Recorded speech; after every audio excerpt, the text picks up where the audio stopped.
खुलुमबाय फुंबिलिनि गाहाम हामलायनाय जासिहरबाय। दिनै 7 आगस्ट 2020 शुक्रबार।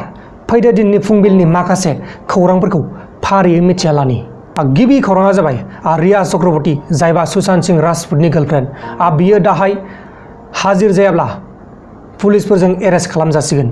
खौराङाव फोसावनाय बायदिब्ला बे रिया चक्रवर्तीया सुशांत सिंह राजपुतनि बिफाया केस होखांनायनि उनाव बा एफआईआर होखांनायनि उनाव दासिमबो गावनि न'आव खेबसेबो फैयाखै होननानै फोसावनाय जादों। जानो हागौ बे रिया चक्रवर्तीया सुशांत सिंह राजपुतखौ बुथारमारदों, नङा होमबा लोगोफोर? नङाबालाय मानोथो खारखोमानो लागा बियो।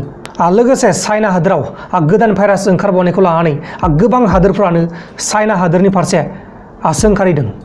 बे भाइरासनि बागै मैयाहाय आङो भिडिअ खालामखांबायमोन। बे भाइरासनि मुङानो जाहैबाय टिक ब्रन भाइरास।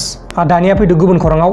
गुबुन खौराङा जाबाय आन्ध्र प्रदेशनि मेगास्टार बिथां चिरन्जीवीआ आन्ध्र प्रदेशनि बीजेपीनि चिफजों लोगो हमलायदों। खौराङाव फोसावनाय बायदिब्ला मेगास्टार बिथां चिरन्जीवीआ बीजेपीआव जयेन जाबाय होननानै फोसावनाय जादों।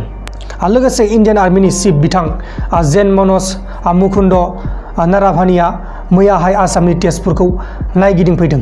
इन्डिया आरो चाइना बर्डारखौ आपडेट खालामनो थाखाय नायगिदिंफैदों होननानै फोसावनाय जादों।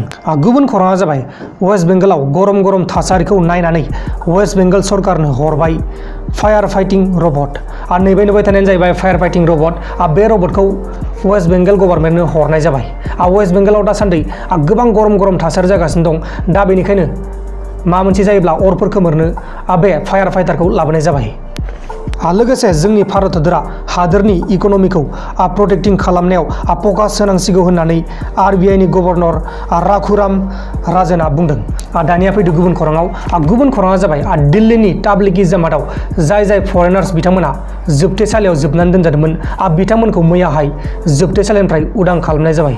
दा बिथांमोना गावनि न'आव थांफिननो हासिगौ। लोगोसे उत्तराखंडआव गावनि असे बिसिखौ पिस्तलजों गावथारबाय। उत्तराखंडनि नगर जिल्लायाव जादों बे जाथाया।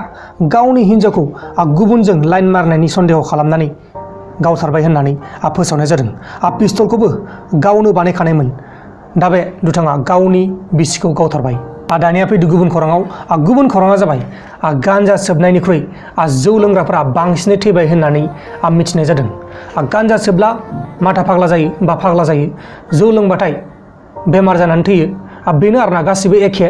दा आं बेखौबो मोजां बुंनो थाङा। लोगोफोर, दिनैनि फुंबिलिनि रादाबफोरा बेखिनिल'मोन। जुदि नोंथांमोना आंनि बे भिडिअखौ मोजां मोनदों अब्ला भिडिअखौ लाइक खालाम। लोगोसे चेनेलाव गोदानबा चेनेलखौबो साबस्क्राइब खालाम। दाहाय बेलासियाव मोनसे रादाब फैगासिनो दं। बेलासिनि रादाब नोंथांमोना नायबानो जाबाय। बाय बाय। लोगोफोर, नोंथांमोना माबायदि नुदों आंनि सेटआपखौ? बे जाबाय ग्रिन स्क्रिन। बे ग्रिन स्क्रिनाव आं गोसो बायदि लगायनो हायो, मिथिबायना लोगोफोर?